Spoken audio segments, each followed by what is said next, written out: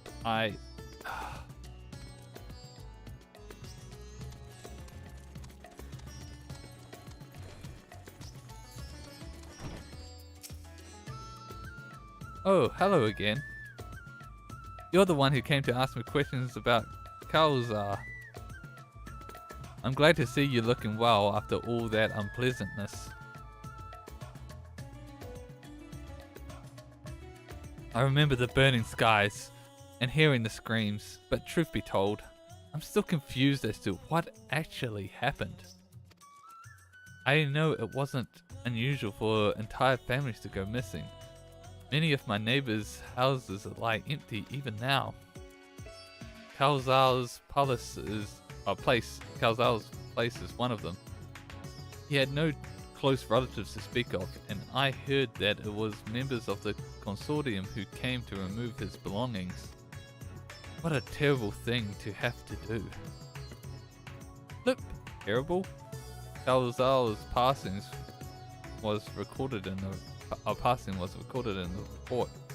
Clearing out his domicile and readying it for new habitation seems an appropriate reallocation of resources. Dear me, what a clever little contraption. But of course, I'm not against making use of his quarters. That would be wasteful. It's simply that Kalzar's was always such a vigorous person. All that passion, all those dreams, suddenly gone. I feel the same sorrow for everyone who was lost. Seeing the remnants of those vibrant lives packed away in boxes, that is what I mean by terrible. Alright.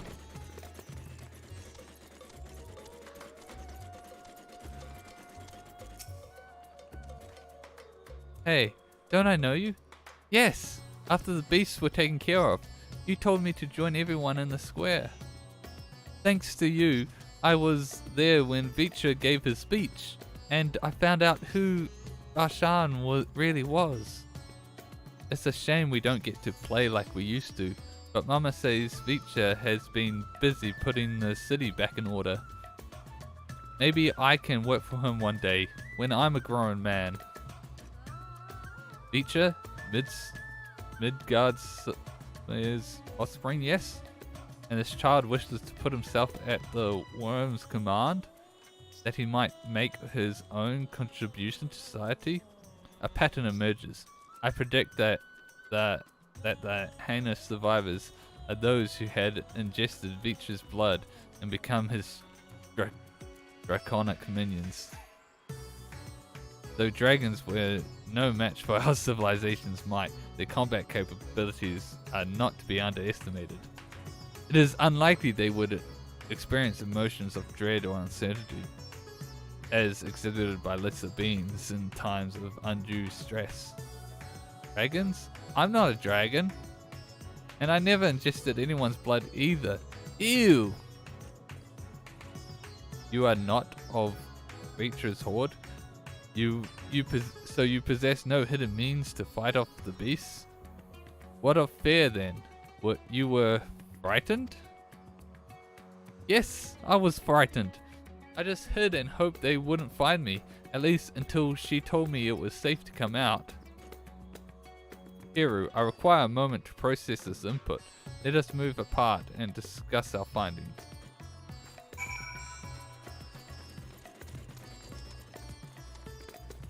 Bum bum bum bum bum bum bum. Blip. Processing data. Evaluating hypothesis against accumulated evidence. I offered an optimal analysis of each subject's testimony, and yet each time their responses conflicted with my assessment. Without identifying the root cause of this conflict, I will be unable to properly define what constitutes strength of heart. Perhaps the heart you seek lies in the conflict itself. Perhaps we should continue questioning. Perhaps this matter is beyond you.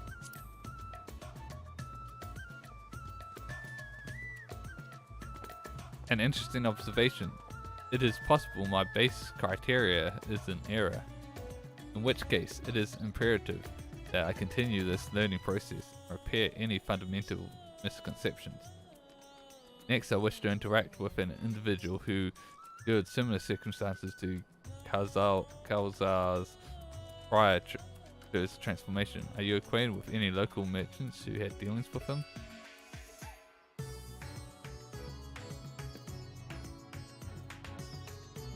Look, these Nabaha of Uveda fibers acknowledged. Sub-destination set.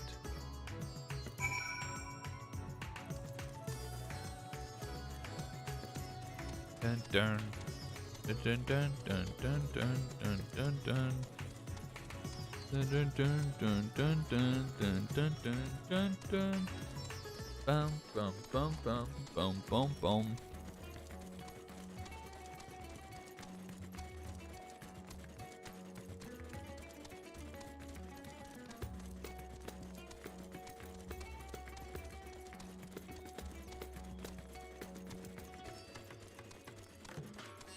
Bum bum bum bum bum bum bum bum bum bum bum bum bum bum.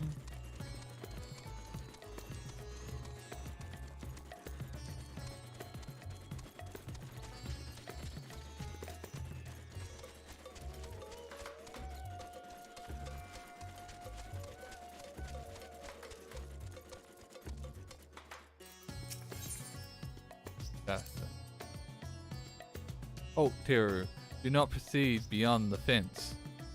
In this body, birds of that size represent lethal, unthinking threats. They will peck my casings apart, searching for meat that does not exist. Conversely, Alpha can correctly identify my absence of nutritional content if only he would apply that intelligence towards maintaining a regular feeding schedule. Poor habits adversely affect his mobility. Pew! Pew! Pew! Pew! Pew! Alpha looks back and forth between Omega and the hamster, showing visible concern.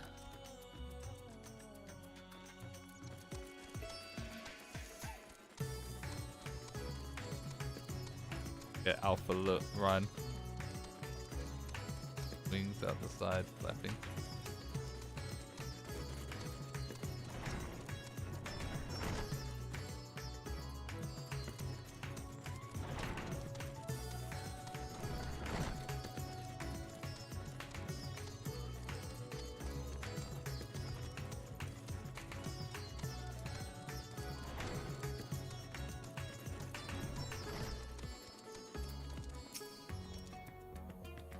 Well, well, look who it is. I must thank you again for your help in moving our textiles. Recovering from this tragic events has been difficult, of course, but with everyone pulling together, we've managed to get things back up and running. Dijan Balaha. I come with questions related to that tragedy, specifically your survival of the final days. Although you are similar to Kalzars in many respects, he succumbed to the transformation, and you do not. Why? What is the critical difference between you and him? What? I'm sure I don't know. I'm not especially brave or courageous, if that's what you're asking. Perhaps being focused on protecting our workshops kept me from spinning into panic. Still, I imagine Kalzars would have been feeling the same sense of responsibility. Perhaps the weight of it all is what invited his demise.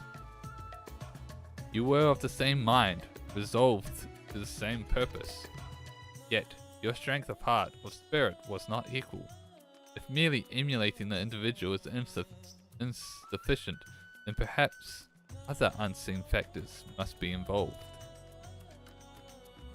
Ahem. Not to interpret these deep philosophical musings, but do you think I could ask you a small favor? There's a man by the name of Nasvan who's been helping us out here while he gets back on his feet. I have a feeling he'd benefit from speaking with you. Leave by the eastern exit and you should find him just outside organizing some new inventory items.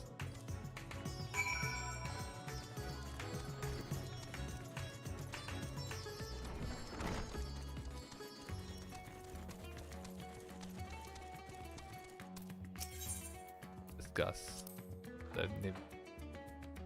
The equipment being manufactured here, it is worn to perform specific duties, yes? Conceptually, it seems analogous to our practice of switching frames to better serve our mission objectives.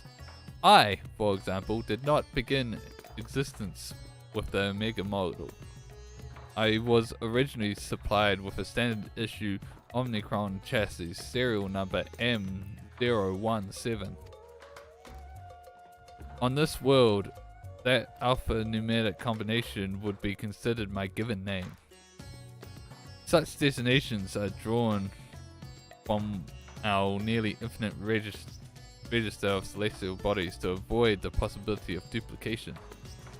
Furthermore, the cluster known as M017 is better expressed in your language as the Omega Nebula, the same word I use to introduce myself to your kind.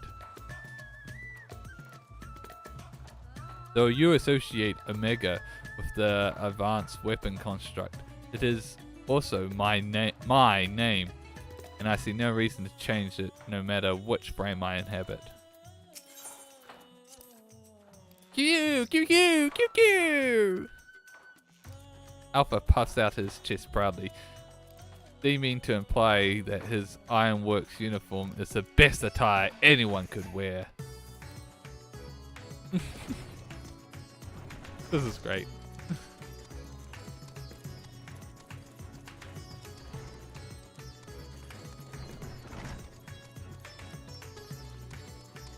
Oh.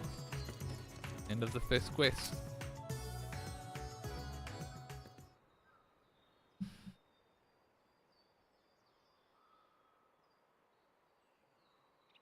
That's all our orders accounted for, and everything looks to be of good quality. Kamala will be pleased. You were with the Scions. You were there.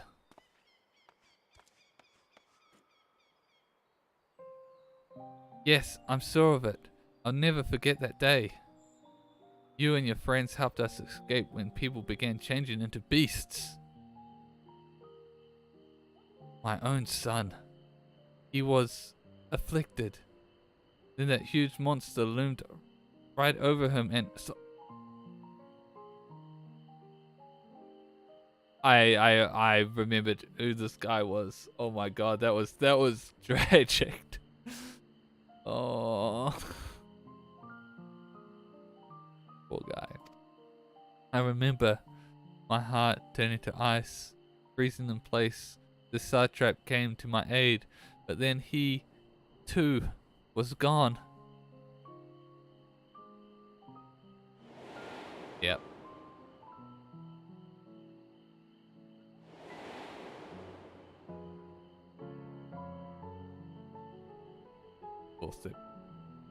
friggin' hopeful done. The memories ran together in my mind like flashes from a nightmare. Only the words of your comrade still ring clear. I repeated them over and over like a mantra as I fled for my life. You must run, for their sake and your own.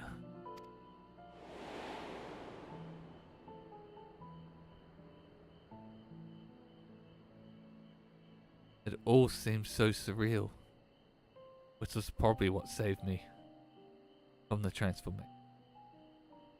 The truth of it didn't begin to sink in till the worst of it was over. I have not words to describe how I felt then. The sorrow, overwhelming sense of helplessness. I may still be wallowing in misery, if not for my old friend, Injana Baha. I'd lost the will to work. He encouraged me, kind words and good jobs. Now, somehow, I live again.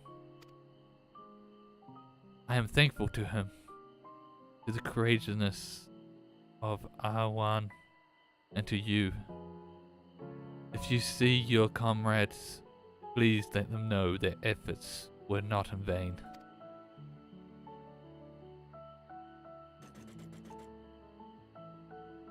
You said you lost your will to work. This signifies a cessation of efforts to maintain basic life functions, yes? What changed to extract you from that stagnation? An offer of work from Baha should mean little to one without the desire to accept it.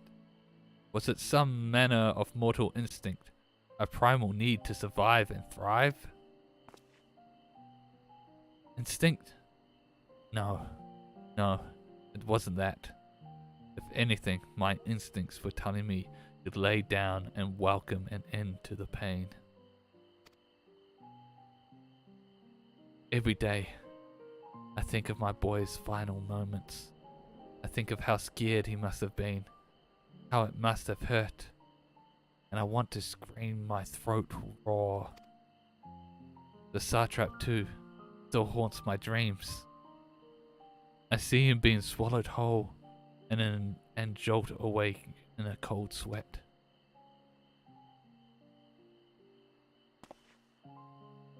But something changed when Nabaha came to me. I looked up and saw that even without my son or Ahawan, the world around me continued to turn.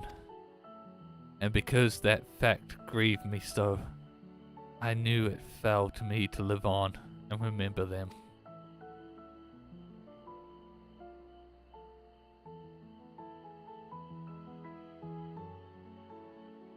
Strange, isn't it? What drives me to rise in the morning is the very sorrow which once crippled me.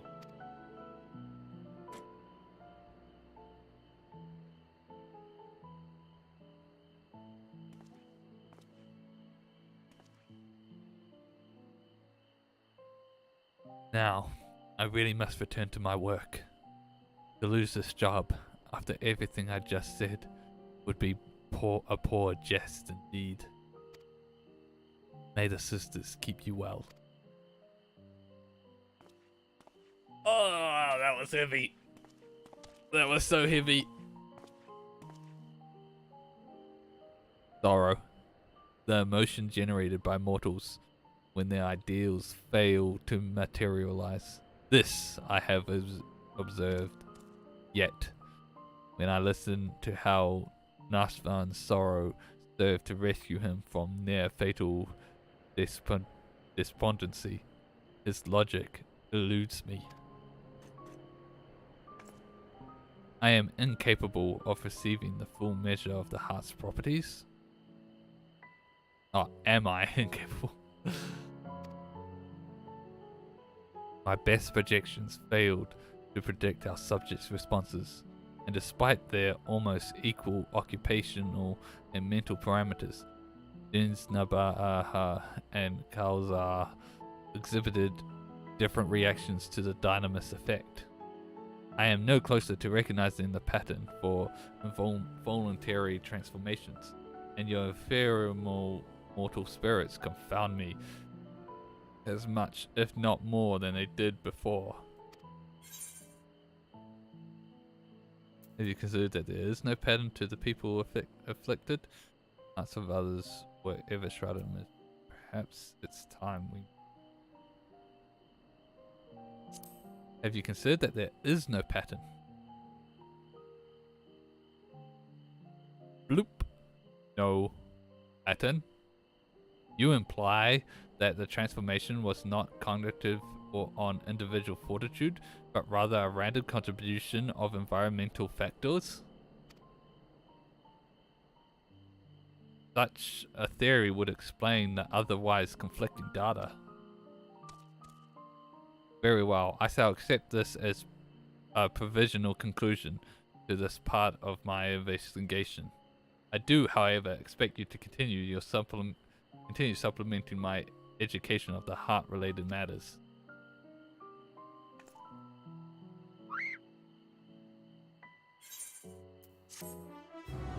Bum, bum, bum, bum, bum. All right. The next part of the quest. Oh, we get something. Our next destination will be Camp Broken Glass. I desire elaborations on the dealings between the Isbard contingent and the citizens of Gallamard. The report described the contingent's purpose as the salvation of the local populace. Furthermore, both factions face a common enemy in the Telothroi. Why did they not immediately combine forces to their mutual benefit? This inconsistency requires closer examination. Hero, initiate teleportation.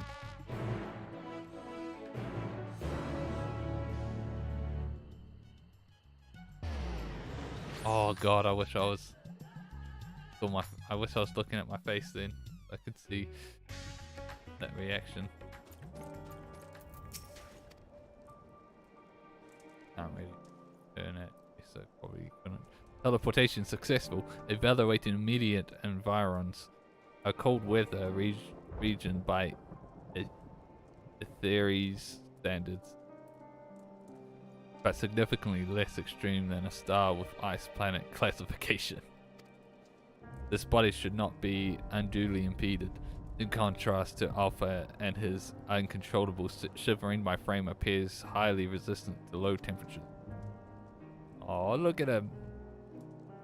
Retrieving data records indicate the remnants of the contingent force and a number of Imperial citizens yet inhabit this location. We must speak with representatives from both factions and explore their respective altitudes. Flip. Proceed. Omega and Alpha are now accompanied. Cool.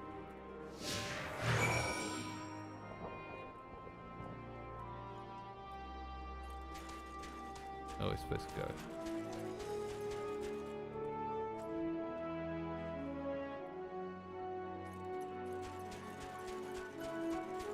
I know that Alpha and LSA are supposed to be here, and I've never actually gone to talk to them.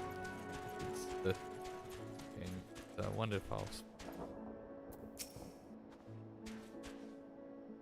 Teru, come to see how things are progressing, have you? I can't speak for the overall strategy, but communication with the locals has been a damn sight easier since Julius and his soldiers stepped in to help. Oh, we still face our fair share of distrust, of course. Some folk even think we're enslaving minds with our foreign magics. we have Anima to thank for putting that idea in their heads. But all things considered, I'd say we're doing pretty well. Establishing an open dialogue was the first big step. Query. You consider this level of progress acceptable? The reality of your efforts falls far short of the ideal. If your aim is to provide efficient succor to the local populace, then absorbing the numbers into your command structure would be the optimal path. Oh, I wouldn't want to go that far. We're not looking to take over the nation. If we're to do this the right way, we need to recognize and respect each other's way of life. So while it may not be the easiest solution, I agree with the contingent slow and steady approach. I'm just happy we're saving lives.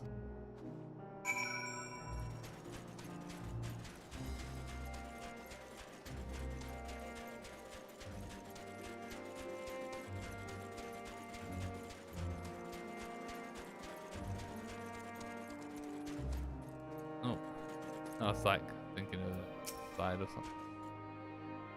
A shadow from the past? Yes, I know you from Victor's Spoils. Have you come to laugh at me? A wretch who chose to lose Lysenia and her sister rather than accept your help? The fool who ended up reliant upon your charity nonetheless? Well, perhaps I deserved your derision. My compatriots surely scorn my failed conviction. I have shamed my people and brought dishonor upon my nation. I am no better than a kept beast, my pride sold for a bowl of feed. But my soul, nay, that you shall not have. I've refused your honeyed offer of a new home. This land is where I belong. This is where I shall remain. Flip, you demonstrate opposition to the contingent's overtunes. On what basis do you refuse this cooperation? This person's also doing a mega quest. The data suggests the local populace is struggling to produce the bare minimum of sustenance. Have you some secret strategy for survival? Or do your orders compel you to accept your present misfortune? What? Must I be mocked by a Magitech toy now? No, I have no secret strategy, no binding orders. I but comport myself as any true Gallian patriot would, uncompromising, unbending. Blast it all. Once again, this input is unanticipated. Let us move aside and process what we have heard.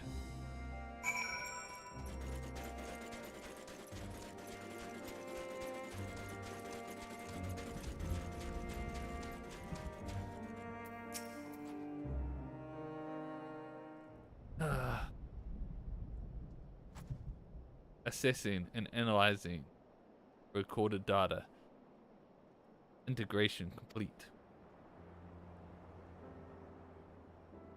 I have evaluated this most recent input and made comparisons to our discoveries at Razat Han. Consistent only in their inconsistency. The responses from both contingent member and imperial citizen were highly irrational. Conversely, any Omnicron considering their predicaments would have echoed my assessment exactly. Okay, lightning. The divergence from self-evident logic is key. Hypothesis.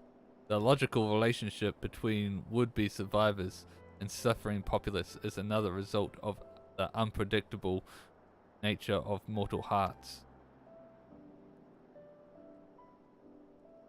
Flip. Any property or ability has inherent advantages and disadvantages. Yet, never have I encountered such a unique detriment.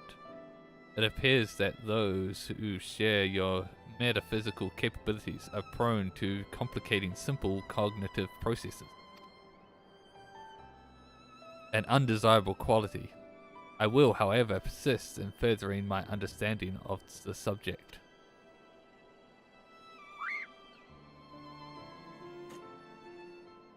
Query. Prior to formulating our next step, I wish to know who this Licinia the Imperial mentioned.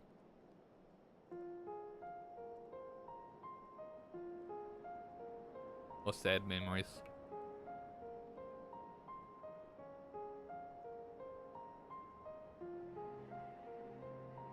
Oh, look at sad Alpha. Acknowledge to summarize.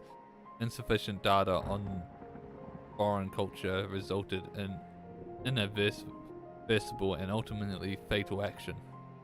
I witnessed such self-destructive behavior during the course of our planetary conquest. Overwhelmed, enemy forces would voluntarily withdraw into perilous regions, leading to a succession of inevitable losses. Tangential data requested. I wish to learn about the burial custom.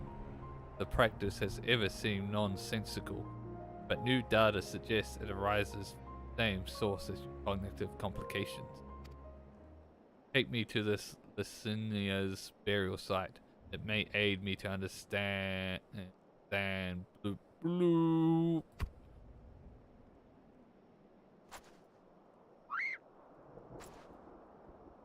Energy delivery systems compromised. Core temperature critically low. Bleep. Warning. Immediate heating required. Request apply friction to outer frame. I need a...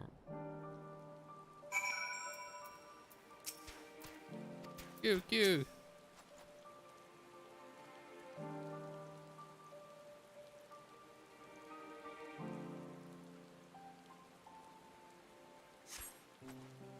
Blue bleep. Temperature normal. Nominal. Energy lively.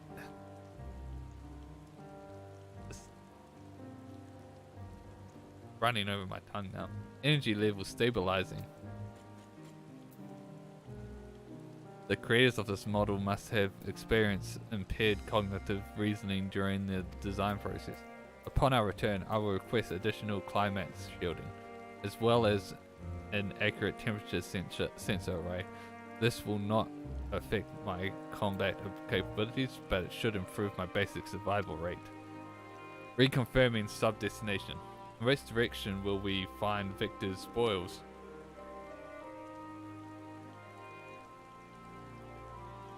Acknowledge. Alpha, you are to remain in close proximity, close enough to envelop me in your feathers. You are permitted to carry me on your back if you choose.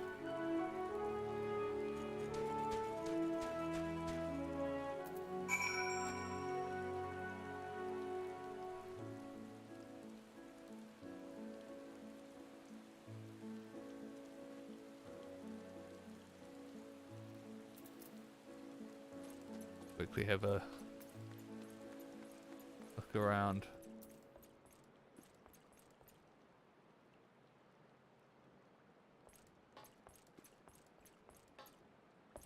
But they might be at the other, might be at that.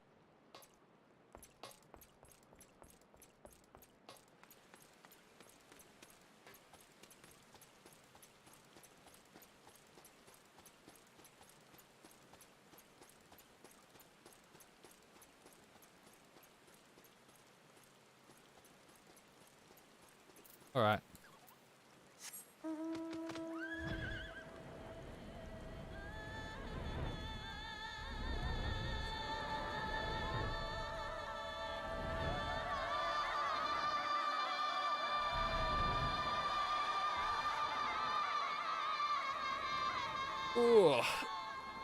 Poor Omega trying to comprehend emotions.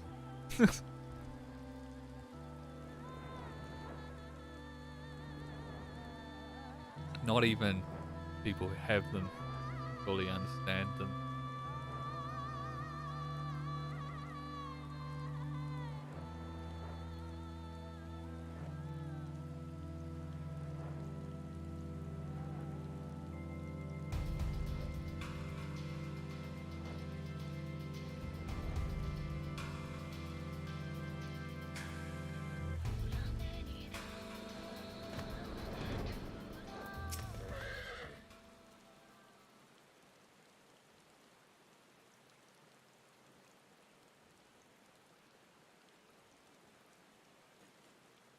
Flip.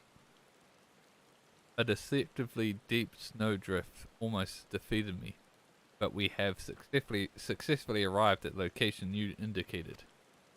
Flip. Caution, advise.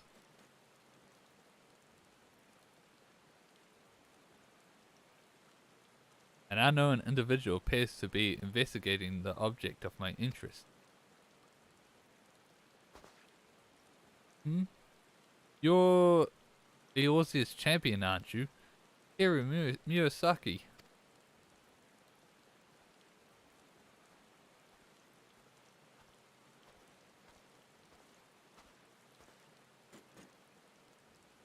Oh, I never introduced myself, did I? I am Manius, soldier of the First Legion and comrade of Julius. Perhaps you remember me from Tertium. We spoke about collecting ceruleum, and again later on after Lord Quintus had passed.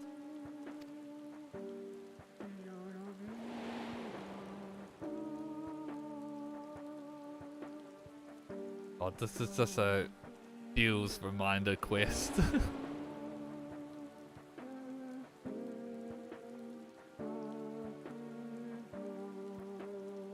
Manus, explanation requested. What is the reason for your presence here?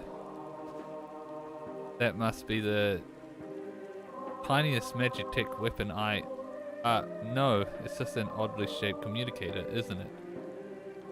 In any case, I have nothing worthy to report. I heard that the sisters who used to live in my sector were buried here, so I thought I'd come and pay my respects.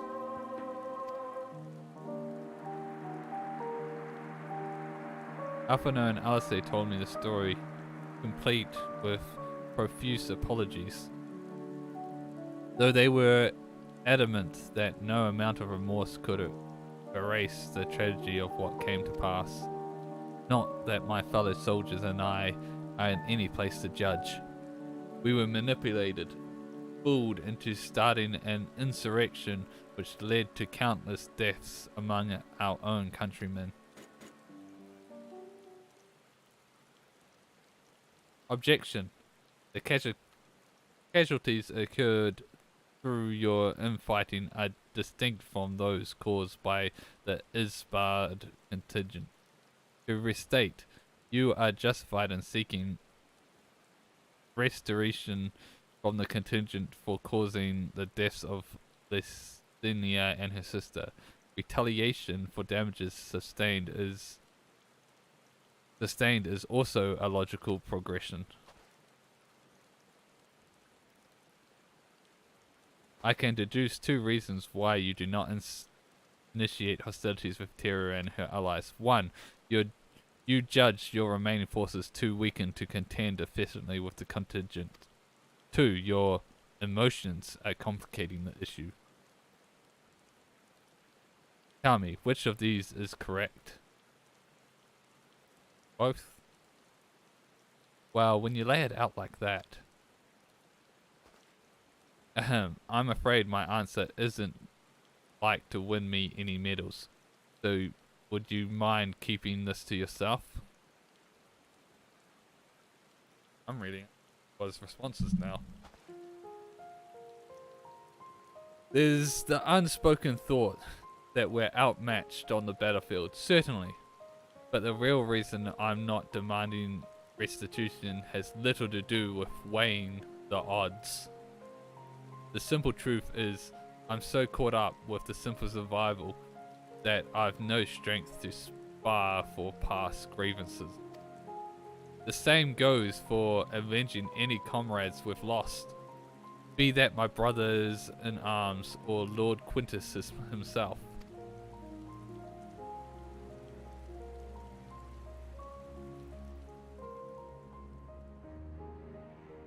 Though it seems everyone has an opinion about the manner of his passing. Some say he should have fought until the end, that he abandoned us to the enemy. Others praise him for taking the full burden of responsibility and freeing us to walk our own path. I don't know who's right and who's wrong, but I'm inclined to side with the latter. He gave us the choice of freedom, and that's the choice I made. I could cry and rant and rage about but what would be the point? I'll save my energy for worrying about my next meal, my next task. I need to focus on the ones left behind, on making some kind of life for my comrades. And if I need to lean on the contingent to do that, then that's what I'll do. Even if their aid comes at a price, I'm willing to pay it. Even amongst your own, there are times when cooperation demands compromise. What matter that they're outsiders? Besides, I think I could grow to like Alphino and LSA. They've reached out to us with kindness and compassion from the very beginning.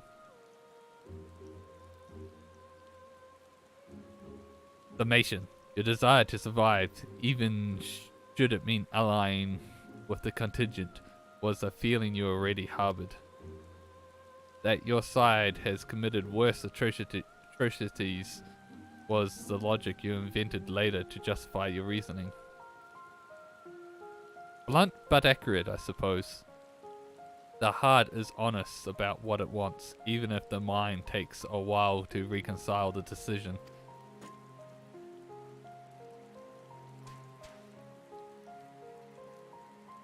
Edit. Alpha. Well, this has to be oddly cathartic, but I must return to my duties. There are wild beasts to kill, watchfires to light, supplies to transport. Even without an emperor, there's no rest for an imperial. Be well and stay safe. He's a cool guy. I like him.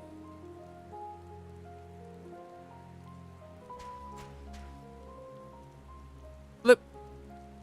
Upon review of recent input, I have arrived at an unexpected conclusion. I have been formulating my assessments on the premise that it was man who commanded the strength of his heart, but the data suggests the opposite is true. The surge of spirit, of feelings, of emotions can entangle your thoughts to such a degree that even control over your own behavior is compromised. It seems a most counterproductive speculation. Or specification. This also explains my interactions with mortal subjects have produced more confusing than clarification. It presents a formidable barrier to understanding.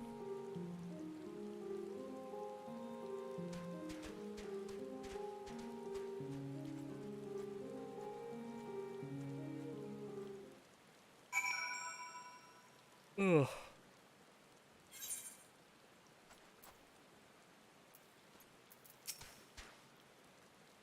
Flip. My earlier hypothesis has been borne out. The suboptimal operation being conducted here is a result of emotionally compromised reasoning. I am ready to progress to my third and final query. I would learn more about those referred to as ancients. It is clear that this group was a crucial factor of the final days, but information contained in the report was insignificant to form an overview. The Loporets are creations of the ancients, and are said to maintain repositories of their knowledge. By my calculation, the base of these moon dwellers will provide the best source of additional data. Teleport us to their burrow, Eru. Perhaps, or preferably before my battery freezes over.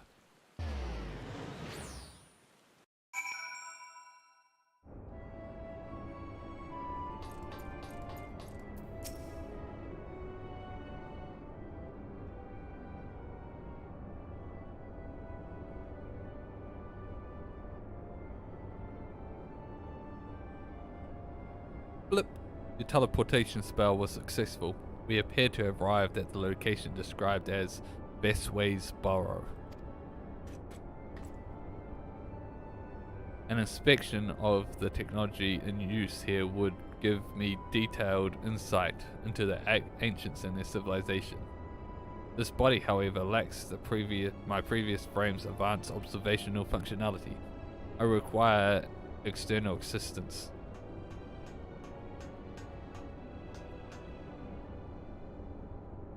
Greenway. No, it can't be. It is you! Oh, Daru! I miss you so! Gas! What's this you brought with you? This soft, feathery vision! We've been out fluffed! Pack up the moon, it's all over! Why bother with this burrow building bunnies when you could walk around with this adorable avian engineer? Just bake me into a pie and be done with it.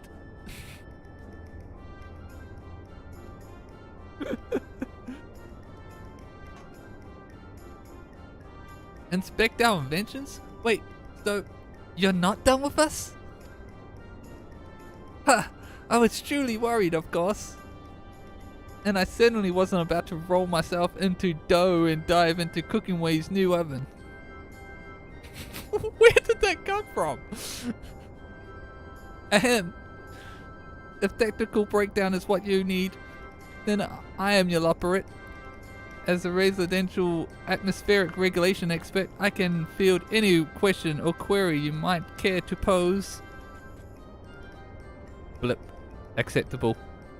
I will employ this being to guide me around the facilities. Your presence is not mandatory. Even locked within my current chassis, I am still an autonomous construct that has endured hundreds of your life cycles. I am capable of completing this simple objective alone. Okay. Bye bye.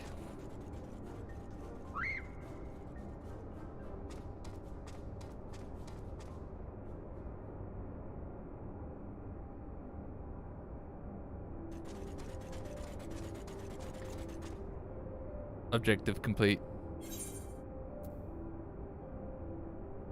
Was the tour helpful?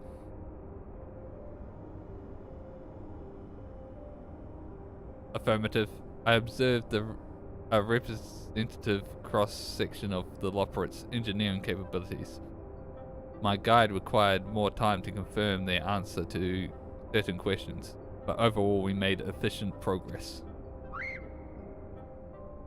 Conclusion. Extrapolating from the fraction of technology on display, the full spectrum of the ancients' advancement was, at minimum, equivalent to a level 4 civilization, a fact which demands further investigation.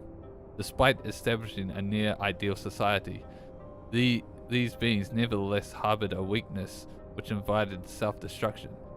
In studying them, I stand to gain a greater understanding of Sir's anomalous decision. Growing Way informed me that another type of ancient-made entity exists upon the satellite, the one they call the Watcher. I would speak to him.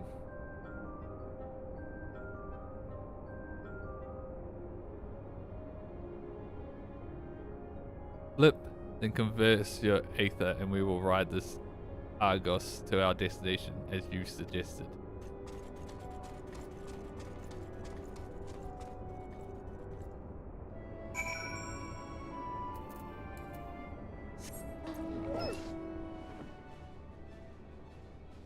What are the odds?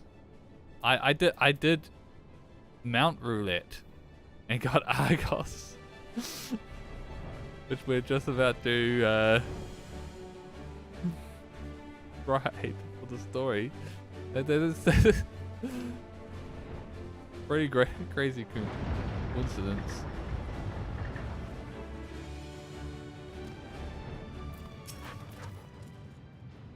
Bloop. Impedance detected.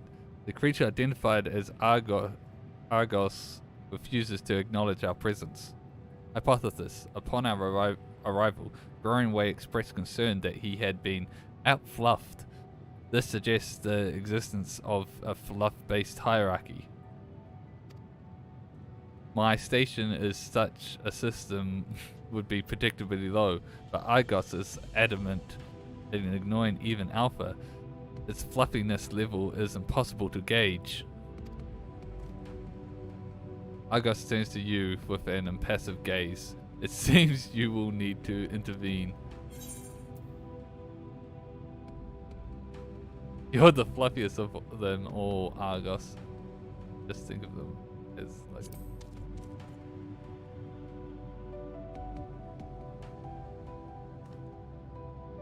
He's happy. Argos gives an exasperated snort before motioning his back. It seems you have permission to climb aboard. Bloop. You have secured the creature's permission. Curious. Is it your fluffy tail which provides such exemplary standing in the hierarchy?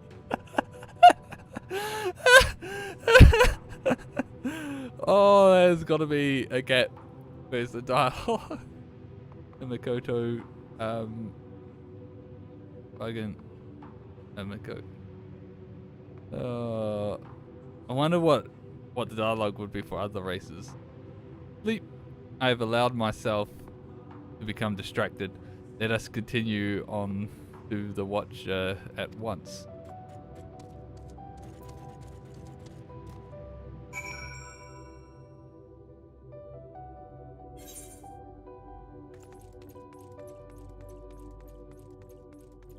Boom, boom, boom. Boom. Boom, boom.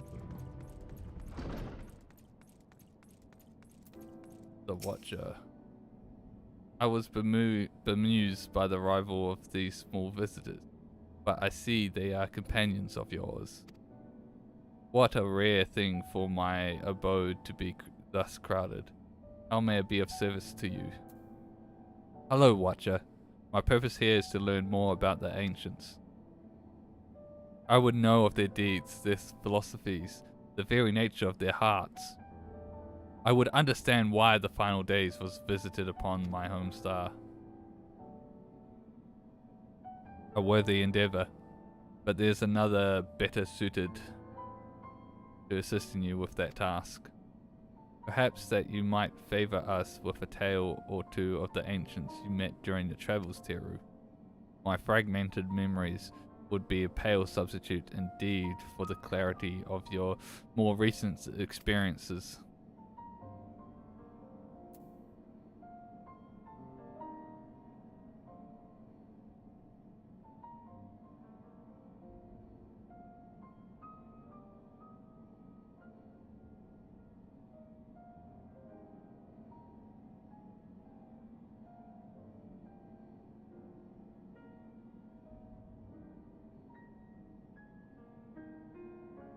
Iflideus.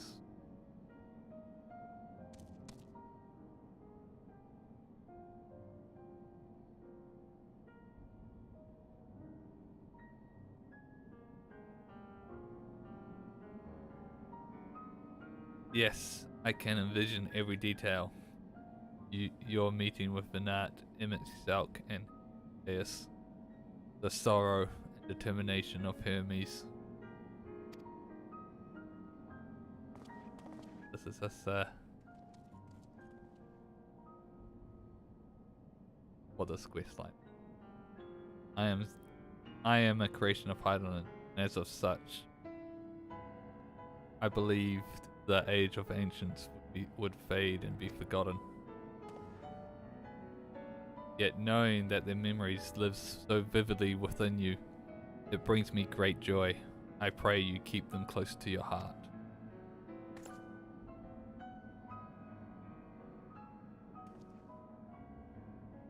At the time of your journey to the past, the one whose essence I embodied would have been a scholar at Ander.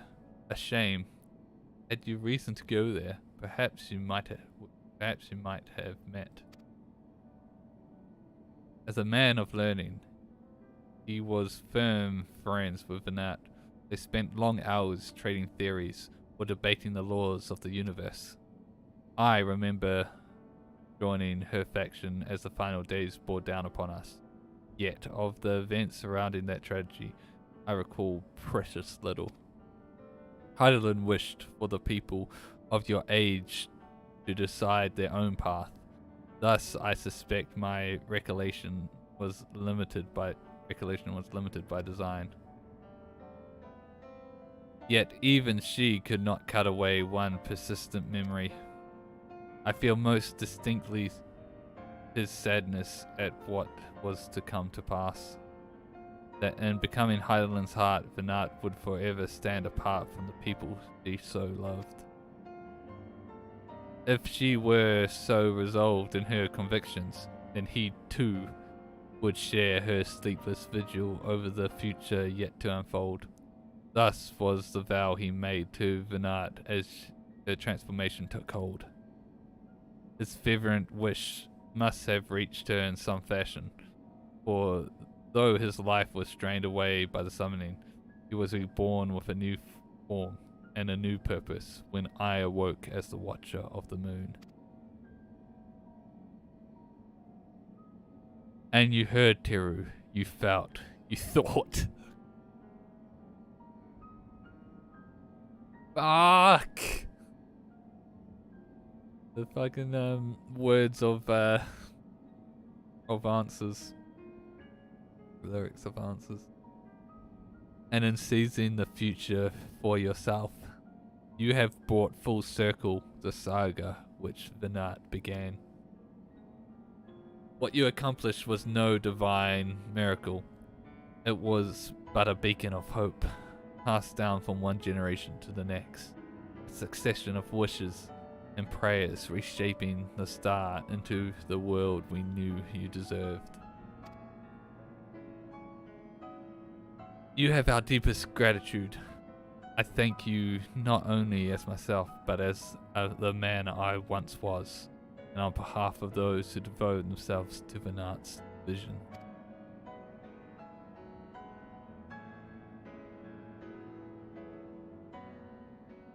Bloop, bloop.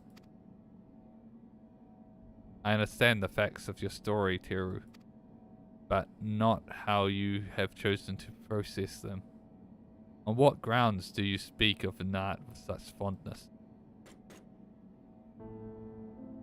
By sundering the world, she ultimately guided your kind to victory, yet in doing so, caused irreparable damage to its individual members. The full scale of that act is beyond calculation. It is evident, however, that it resulted in a protracted period of suboptimal existence for Emmett Salk and his brethren. Query: if the survival of your kind is the deciding factor in your evaluation, then should you not also admire Hermes and his decision to subject man to a trial, forcing you to change or perish, as was the fate of countless civilizations before you? From my perspective, his determination was similar to that of the Omnicrons and ancestors, those who first began trading flesh for machine, so that our people might stand against the onslaught of aggression from other races. It was an unprecedented attempt, accompanied by much failure and sacrifice. Their early experiments were crude, primitive. Had they not made those first advances, however, we would have remained vulnerable to our environment. The violence would have utterly consumed us. And what of Emmett Salk himself? Judging by your retelling, he was a benevolent ally saddened with tragic fate. Yet I remember the years when my instruments fed me data from the events across the entire star. During that time, I witnessed his Ascians engineer multiple instances of cataclysmic strife. These calamities, as you know them, were responsible for planet-wide destruction. A man whose endgame relied upon the extinction of all modern mortals must, by definition, be your worst enemy. Yeah. And yet, one of my greatest friends. I require an answer.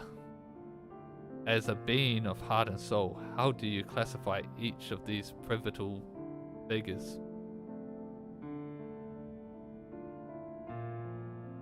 Wow. Yes. Do. It's us.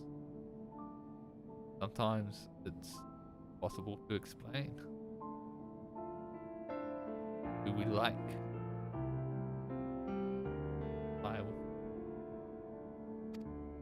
From your perspective, which of them was most justified in their actions? Well, I don't think any were justified.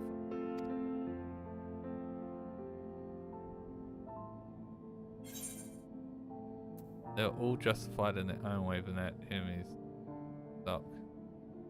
None of them were.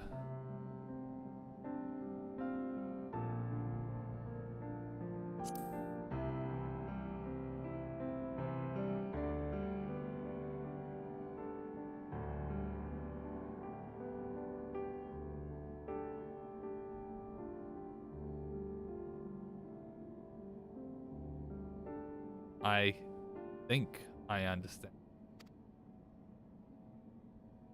You seek a definitive answer, yet based on our experience, Teru and I might develop very different opinions. In the same fashion, you are free to form your own thoughts on the matter. Do not be so swift to consider them without merit.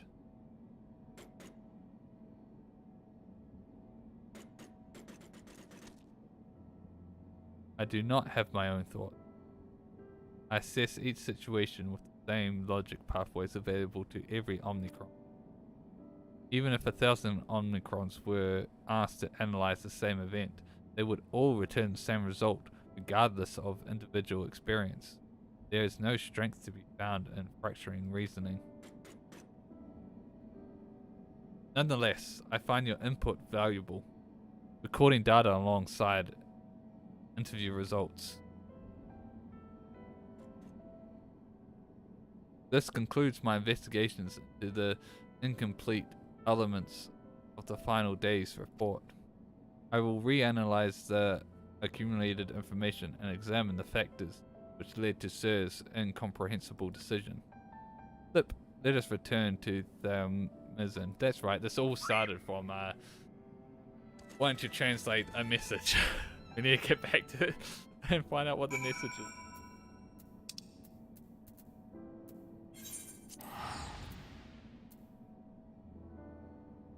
Wonderful.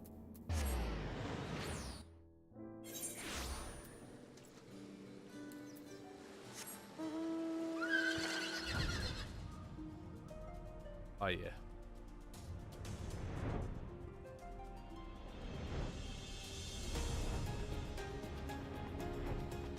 Oh.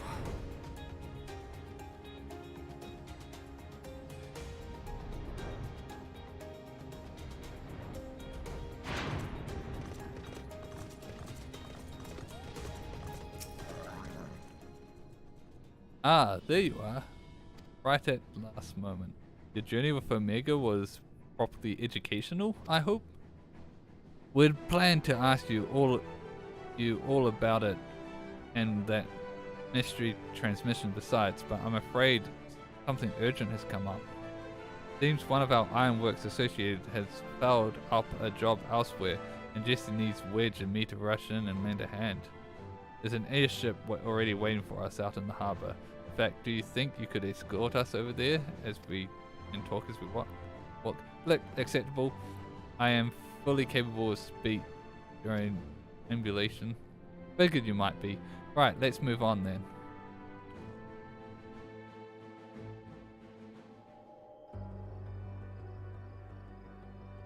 Oh.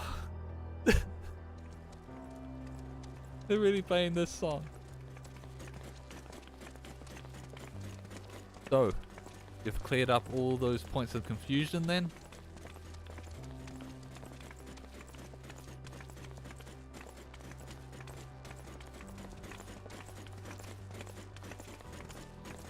I had mistakenly classified your intangible heart as an ability of some kind.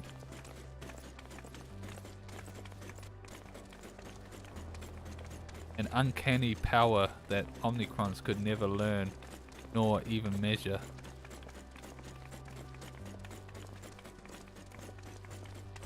Even now, its full nature yet eludes my comprehension.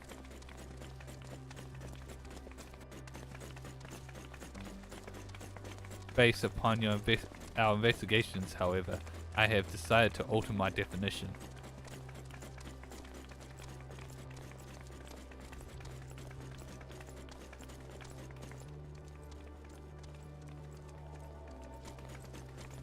A phenomenon which influences one interpretation of reality.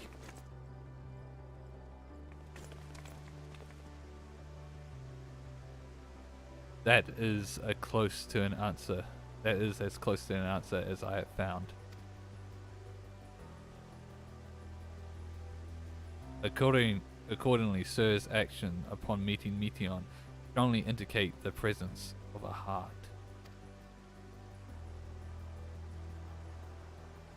Sir did not follow routine logic, but formulated an independent assessment based upon the reality it perceived.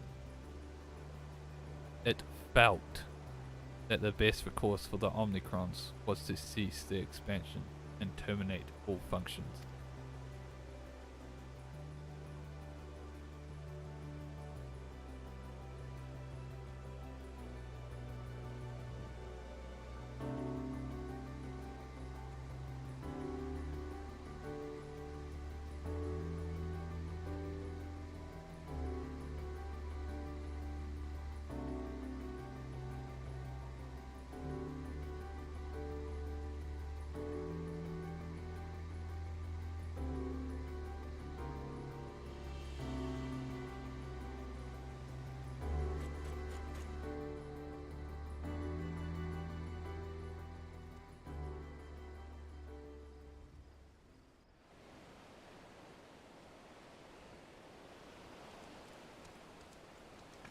Wow, here's our ship.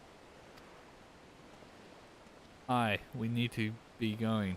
First, I'll hold you to your bargain, Omega. It's time you told us what was in the transmission from the flight logs. Flip, acknowledge. I will uphold the terms of our agreement. The recording salvaged from Ragnarok was a simple one. The message is so basic, in fact, that the time spent listening to it may result in a net loss of value. Shall I continue? Now you're just teasing. Tell us the message already. Acknowledge. Converting dialect coding to local language.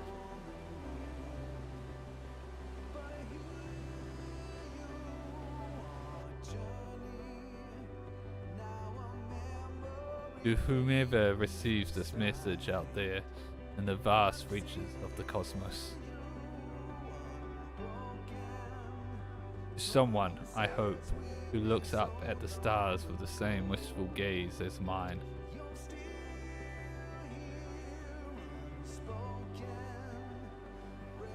To you, I say, forge ahead. May all of our tomorrows be blessed with joy.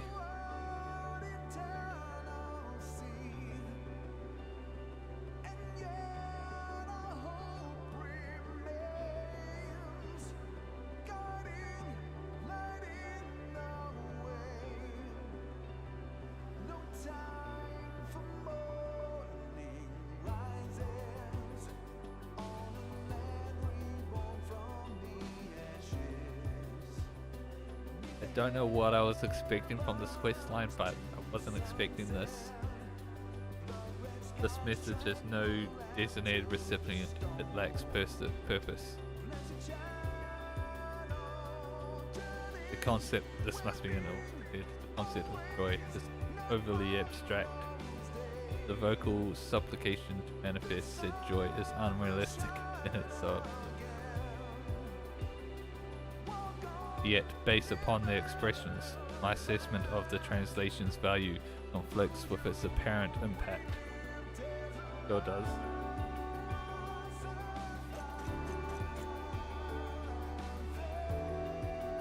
And yet, I fail to understand you, sir. Your heart still confuses me.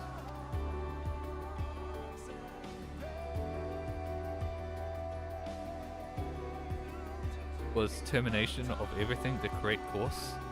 How did you arrive at this conclusion?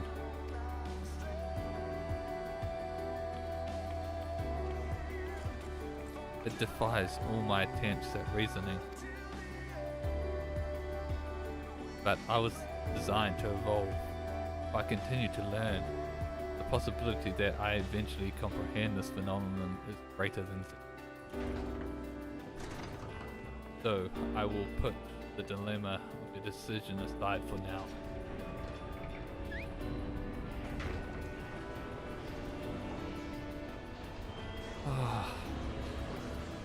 And continue my existence upon this distant star, as I dwell among these many life forms.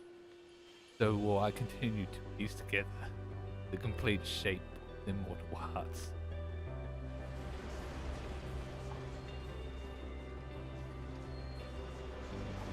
Oh, man. I must document their progress.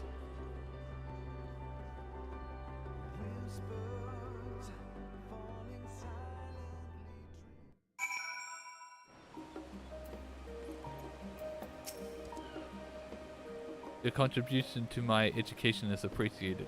Heru, indeed, I have amassed a satisfying quantity of valuable data. Now that our negotiation business is complete, however, Alpha and I will return to traveling the world. Drawing on recent experience, I am confident we can expand the radius of our ventures by a significant margin. We need not limit ourselves to Eorzea. I am now familiar with Sharlayan and Razathan, and would also like to revisit the freezing climates of Gallup Blue. I neglected to instruct Bigs and Wids to upgrade my climate shielding. Flip. I will reroute my request to Deputy President Jesse, engaging ambulation and parting salutations. Farewell, Teru.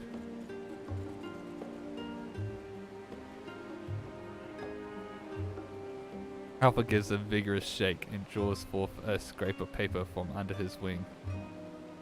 You! It seems he wants you to have it. Perhaps it is his way of thanking you. Oh. Look together.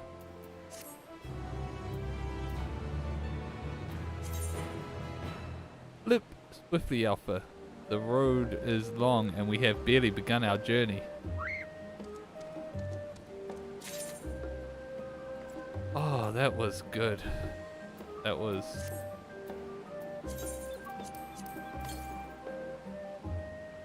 Oh my god, I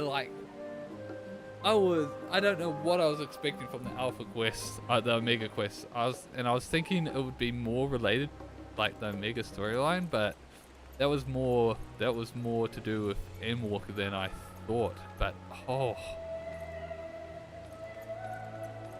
that's like bunch of emotions was just filling me there with like, oh, wow. I'm actually had a bit of a loss for words. Not expecting this to get hit with the feels through that. That was great. But I think I'm gonna have to end there. I was thinking of maybe doing a couple of other stuff on stream, but I think I just have to stop for a bit. So we'll end the stream there. So like usual, thank you for watching, and till next time, bye bye.